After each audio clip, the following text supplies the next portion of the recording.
Hey, what is up guys? It's your boy Speed here, and today we're going to be talking about 5 heroes I recommend you try in solo queue right now if you're looking to gain MMR in this moment, which I assume most of you are, so without further ado, let's hop into the top 5 heroes with 2 honorable mentions. Alright, before we get into the main part of the video, I do want to let you guys know that I'm not only posting videos here on YouTube, I also frequently post videos on the website. If you don't know what I'm talking about, almost every single day I'm posting a new video to the Game League website. We're going to teach you guys in depth about how to get to the next level. So if you want to become absolutely broken, click the link down below and sign up. Alright, so let's start off with the honorable mentions and quickly cover these heroes. These are heroes that actually received slight nerfs in the recent patch, but nerfs that either didn't matter or actually one of the heroes even got kind of buffed. So Treant, funny enough, got a semi-nerf, semi-buff. This was brought to my attention by one of my friends, where basically he received a bug fix where if you hit him during his passive, right, when he can move through the trees, he would lose the passive movement speed. Apparently that wasn't unintentional, and so now you can't even slow him by hitting him during his passive. And so the hero just zooms through the trees due to this change. So yeah, that's apparently a thing, and all of the nerfs to Treant were semi-irrelevant, right? 2 base damage, whatever. 0.5, 0.25 mana regen, whatever. It was just whatever. Then we have Warlock. The hero received some slight nerfs as well, but honestly nothing significant enough to make the hero not a devastating laner, a very strong scaling hero, and honestly, in my opinion, one of the most devastating mid-game heroes in all of Dota history. I think really the current state of Upheaval and Fatal Bonds and the ulti, as well as Solar Crest and the Shard on the hero is very powerful in the mid-game and allows the hero to be very, very scary consistently. Alright, so now let's get into some of the heroes that were actually changed. And number 5, we have Witch Doctor. Witch Doctor's been on top for a while, so I won't spend as much time on Witch Doctor as some of the other heroes, but Witch Doctor received 2 base strength. He then received some very interesting changes to his death ward, where they actually nerfed the cooldown at the later levels, bringing it from 100 seconds, 80 seconds, 60 seconds, to 100 seconds, 90, and then 80. Right, so essentially nerfing the cooldown in the later levels, and keeping the damage the same at the max level. However, the damage is now 10 higher at level 1, and in my opinion, this is very significant. The ability when the hero was Giga Broken was 80 damage a second, and that was pretty high. Honestly, 60 wasn't even that bad, and now 70 is just kind of a nice place to be at for Witch Doctor. You can kill heroes just a little bit quicker, considering I would say the average amount of hits you're going to get in the early game is, let's say, 8 to 10, right? That's pretty high. That's like an extra 80 to 100 pure damage in the early game, and we're talking 10 to 11 minutes into the game when heroes typically will have about 1100 1200 health. And so yeah, for Witch Doctor, there isn't too much to say there. I still think the hero scales in very similar ways as it did in the past. Cask is in an incredible position, which I, by the way, recommend you max almost no matter what build you're playing. I still see people trying to max the other abilities, and while I respect it, and I think maxing Maledict is okay some games, I just think the ability to push in creep waves and take neutral camps as a support on a pretty low cooldown on a semi-low mana cost is extremely useful and allows you to scale into the game. And for me, a big part of Witch Doctor is the scaling. Being able at some point in the game to get to Shard Ags is just too damn powerful and hasn't really been nerfed, right? And yes, the cooldown's longer now, but it's only 80 seconds. In the late game, that's just not, it's just fine, you know? Obviously it could matter, but it's mostly fine. Then we have Lone Druid. I'm shocked that this hero hasn't been like more popular as of late. I will admit, I still think it has some downsides. I do think the hero is hard to play, but compared to all the other micro heroes, guys, if you want an intro to micro on a hero that's incredibly broken right now, Lone Druid is an incredible one to start with. It's such a good one to start with, and the reason why is all you have to really do for the micro is if your hero gets stunned and you want to roar when you have the shard, then roar on the bear. Other than that, your hero and bear should mostly be together. Now, there are some niche scenarios where this isn't true. Yes, you do have to be able to select the bear to use Diffusal and maybe Mjolnir or Abyssal if you get that at some point in the game, or Harpoon if you go that route. But for the most part, the micro is extremely, extremely easy. The hero is not that hard to play compared to some of the other heroes like Meepo or Lycan or Brood. I just don't think it's nearly as hard, and for that reason, I definitely recommend giving the hero a shot. So what is so broken about Lone Druid right now? Well, honestly, it's just been the buffs he's received over time. Ever since they made him a universal hero and made the bear a universal unit, or technically creep hero, it's made the hero very devastating because now you can just buy stats. Previously on the hero, you would have to buy things like MKB, Deso, and Mjolnir in order to do damage. This is no longer the case, and it allows the hero to actually have some flexibility in builds, and honestly play the very devastating early game tempo build that people are going right now. If you don't know what that is, it's a Diffusal Rush on the bear, and the starting items though are very important. You buy 12 branches, 6 for the hero and then 6 for the bear. Sometimes 5 for the hero, 6 for the bear if you want to just save for tangos and keep a slot open. But either way, this is the starting items and it gives you 92 total base damage. You're hitting for treant levels of base damage. You just last hit extremely well. They gave the hero 2 base damage recently. It's just crazy. And then honestly, my favorite part about Lone Druid, and if you're gonna abuse the hero, if you're gonna try it, what I recommend you do is you buy a bajillion Wraith Bands. Literally, at least in my opinion, 5 to 6 Wraith Bands getting into minute 25. If you don't understand why this would make any sense, well, let me explain. Wraith Bands double in effectiveness at minute 25.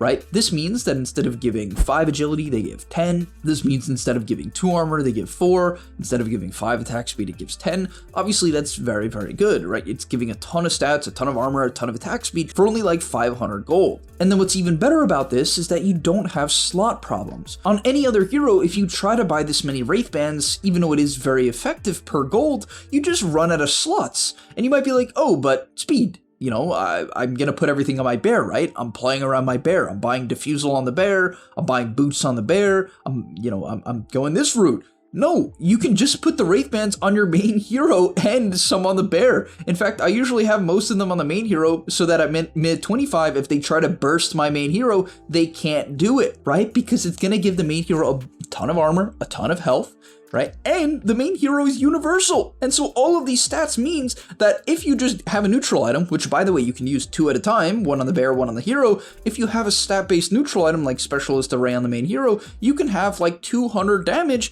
with basically 2,500 gold worth of items. It's extremely powerful. And also what's really interesting about this timing as well is because you're getting so much agi and armor on the bears from the Wraith Bands doubling, you get 20% armor shared from the bear to the hero. So for any armor the hero has, the bear also get 20% of it. And so essentially you just end up having like 40 armor. And I'm not kidding, that actually is what it is. Alright, let's get into the third hero right now, a hero that has a very high win rate before the patch, and now it's sitting at a 55.6% win rate, the second highest win rate hero in all of Dota right now on Dota Buff, only behind Witch Doctor, funny enough. But yeah, it's Spectre. Spectre was doing well in your average pub last patch. Spectre tends to be a good pub hero. The reason why? Well, the hero's early game farming and early game laning stage is pretty underwhelming and honestly is pretty punishable the higher and higher and higher MMR you get, because people are more synergistic, they understand how to close down the map, and this can cause a lot of problems for Spectre as he gets pressured on the map. However, the lower MMR you go, the more people don't know how to do this, the more they just kind of 5-man towers and group up for no reason and dive towers they should never dive and not take Roshan. And so the game delays and there's a lot of throw opportunities, and most importantly, there's major opportunities for Spectre to just kind of haunt in, get assist gold, and then go back to farming. And now they've just made that better than ever. Like, it's pretty crazy. All they really did was make Spectre way better, which I'm almost surprised they did. I guess they wanted to see TI be back to the OG TIs where Spectre is just like one of the scary heroes, because they just made the cooldown on his ultimate 20 seconds better at level 1.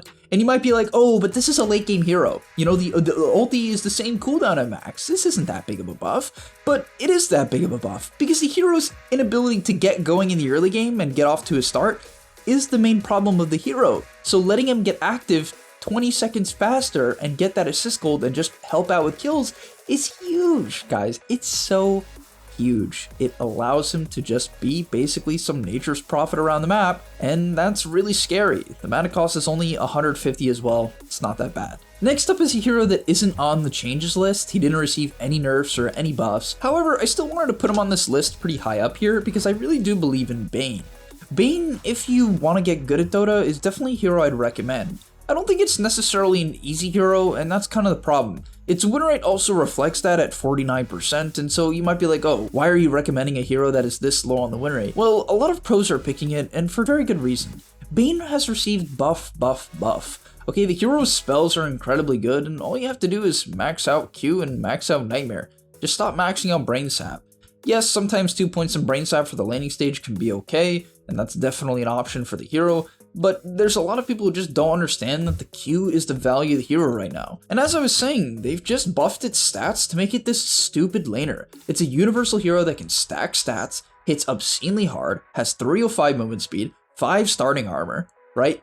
I mean, everything about it is insane besides its attack range, but that's okay. The reason why that's okay is because its Q, for 120 mana, reduces damage by 55%, does over 100 pure damage, and reduces cast ranges by 30% on all spells. So basically, the hero you put it on at 800 range, which is way higher than any attack range in the game, so it's not like anyone can get a bunch of auto attacks off before you cast a spell, just they can't really click you. They can't click you and they can't cast any spells, and they take 100 damage, right? You just spam the spell. You can also use it on the offlaner, and they can't last it, right? You can do either. If they want to get 2 CS with autos, you'll just make them miss. There's like a really high chance they'll miss. 55% of their damage, guys, they're losing like 30 damage, you know? Like, or 35, right? They're gonna miss. And Enfeeble, when you max it out, is just an insane spell. 270 pure damage on a 7-second cooldown, 1100 cast range. I mean, are you kidding me? 1100, right? That's like global. I mean, not actually, but you get what I'm saying. It's crazy. And then previously in the old patch, right? Well, up until 7.34C, which was like a few weeks ago, the mana cost would scale up all the way to 165, and it would cause you to have mana problems, but they reduced it. They just made it 120 flat. This is huge, right? This was really, really huge. And so yeah, essentially they heavily buffed, in my opinion, his best spell. They've been buffing it. And on top of that, they gave the hero a bunch of stat changes that made it a way better laner. And so if you're looking for a hero that requires a little bit of skill, you do have to understand how to move around the map, hit its timings, make smoke plays with the ulti, get down good wards, and then even just how to cast spells, like how to cast Nightmare, how to cast Grip in fights. It's a little bit difficult, but if you get it all, but if you understand how to do it right now, I think the hero is extremely rewarding and is such a good laner. And finally, last on the list is a hero that's really devastating after the recent buff to the hero, 30% extra damage to creeps, and that is Chaos Knight. I mean, even on Dota 2 Pro Tracker, it's funny, it's a hero I think is just going to shoot up in TI now. People are going to be like, oh, maybe this hero's good. This hero's pretty scary, right? Chaos Knight, it's just, yeah, I think people are going to be pretty damn scared of this hero. And the reason why I believe this to be the case is 30% more damage on creeps when you crit is insane. And I mentioned this in my recent patch video, but that doesn't just mean like, oh, you farm faster. While that's good, don't get me wrong, you know, hey, that's good, right? Farm 30%, well, it's not, you don't farm 30% faster. You farm 30% faster when you crit, which is 33% of the time. So it's not like that good. It's not like, oh my god, the hero farms 30% faster and it hits its timings like 3 minutes faster. No, it's not like that, right? It's not that broken, okay? Don't get me wrong. The hero would have like a 60% win rate if it was just like, oh, 30% increase the farming. But the big thing as well is not only do you farm fast, but in the laning stage, when you're critting off the creeps, you're healing instead of from 1.6 times, for 1.9 times. And so this also allows you to secure CS faster and earlier, right? If you get a crit, right? It allows you to push in waves faster. It means that farming is safer, right? It means that you heal more. And that's the most important one. When you're doing 30% more damage to the creeps on the crit, and the crit heals you, you're healing more. This makes the hero more sustainable. So everything about this change is very significant, right? It's extremely significant. This is the hero of Chaos Knight, right? I would say this crit, this ability is what people primarily have to think about when playing the hero. Yes, obviously you're trying to stun people and pull them in for kills, but what I mean by that is if you want to get really technical and want to get to a really high level, you have to think about how am I sustaining, right, with my E? Am I keeping my HP pool up, right? What items am I buying to make this ability work, right? Which is why, in my opinion, Armlet, so good, right? Because you're critting, attack speed, and you sustain yourself. And by the way, you sustain yourself better than ever with the Armlet. And I think Armlet's honestly, frankly, a broken item right now. I really believe that. I think that item is just straight up insane. It's particularly insane on heroes that really want attack speed, really want high damage, and most importantly, can sustain it. Also, they want armor, and Chaos Knight wants all of them. It also gives slow resistance on a hero that doesn't really love to buy BKB, Chaos Knight, which is so good. I really believe everything about CK is in a good spot right now for your average pop. But alright, thank you guys so much for watching. I'll see you in the next one, and I'm out. Peace! And that's all, but remember, before you leave, come on, before you tune out, subscribe to the Game Leap website where we are going to help you get to the next rank. If you're stuck, click the link down below, and I'm out. Peace!